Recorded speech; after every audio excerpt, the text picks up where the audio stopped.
पारा 40च्या पार गेल्याने राज्यात उन्हाच्या झळा वाढल्या आहेत। आज 29 मार्च रोजी दक्षिण मध्य महाराष्ट्र आणि मराठवाड्यात तुरळक ठिकाणी विजांसह वादळी पावसाची शक्यता असल्याने सतर्कतेचा इशारा म्हणजे येलो अलर्ट देण्यात आला आहे। यातच उद्यापासून म्हणजे 30 मार्च पासून राज्यात वादळी पाऊस वाढण्याची शक्यता असून तुरळक ठिकाणी गारपिटीसाठी पोषक हवामान असल्याचं हवामान विभागानं म्हटलं आहे। पश्चिम बंगालपासून दक्षिण तामिळनाडूपर्यंत वाऱ्यांचे प्रवाह खंडित असल्याने हवेचा कमी दाबाचा पट्टा सक्रिय आहे। शनिवारी म्हणजे 28 मार्च रोजी सकाळी 8:30 पर्यंतच्या 24 तासांमध्ये आंध्र प्रदेशातील कर्नूल इथं देशातील उच्चांकी म्हणजे 41.5 अंश सेल्सिअस तापमानाची नोंद झाली, तर पंजाबच्या भटिंडा इथं नीचांकी म्हणजे 10 अंश सेल्सिअस तापमानाची नोंद झाली।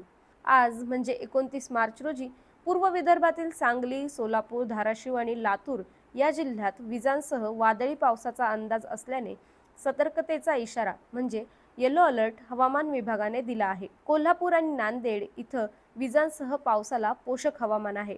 उर्वरित राज्यात अंशतः ढगाळ हवामानासह उन्हाचा चटका आणि उकाड्यातील वाढ कायम राहणार आहे। उद्यापासून म्हणजे 30 मार्च पासून राज्यात वादळी पाऊस आणि गारपिटीला पोषक वातावरण तयार होण्याची शक्यता आहे।